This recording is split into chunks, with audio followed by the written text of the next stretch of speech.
Bismillahirrahmanirrahim. Assalamu alaikum warahmatullahi wabarakatuh. நாங்கள் இப்போது அழுத்த வேறுபாடு தொடர்பாக கற்க உள்ளோம்.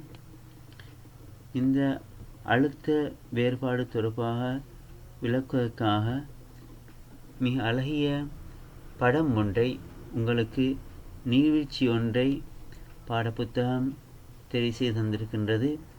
இது மிக அழகான ஒரு உதாரணமாகும். இந்த அழுத்த வேறுபாடை கற்க முன்பு நாங்கள் இந்த மின் களத்தை பற்றி ஓரளவு தெரிந்திருக்கின்றோம். என்றாலும் இன்னொரு பகுதியை நாங்கள் இங்கு சுட்டி காட்ட வேண்டும்.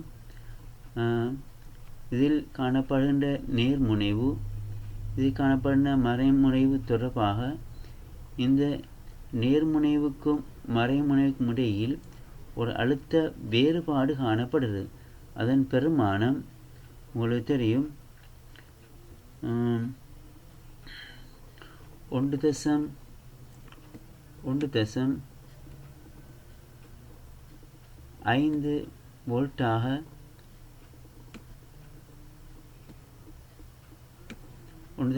வோல்ட்டாக காணப்படும். அது எவ்வாறென்றால், இதில் காணப்படுகின்ற அழுத்தத்துக்கும் இடையிலான வேறுபாடு.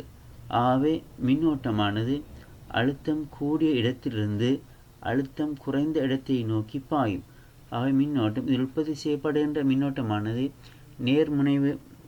நேர்முனைவினூடாக பயணித்து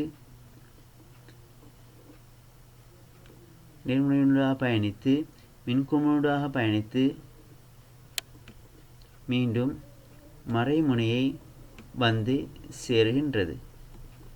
இதனை இந்த பக்கத்தில் உள்ள உதாரணம் மூலம், அந்த காட்சி மூலம் மிக இலகுவாக புரிந்து கொள்ளலாம்.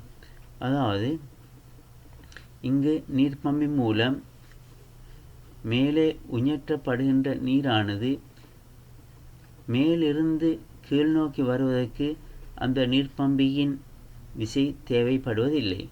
மேலே காணப்படும் போது, நீர்வீழ்ச்சி மேலே காணப்படும் போது உயர் அழுத்தத்தை பெற்றுள்ளது.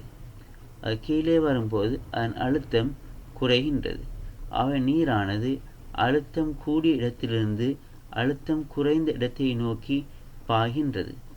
அதே போன்று இங்கு உற்பத்தி செய்யப்படும் மின்னோட்டமும் அழுத்தம் கூடிய இடத்திலிருந்து அழுத்தம் குறைந்த இடத்தை நோக்கி இந்த வழியாக, மின்குமிழ் பாதை வழியாக அவ்வாறே பாய்ந்து வருகின்றது.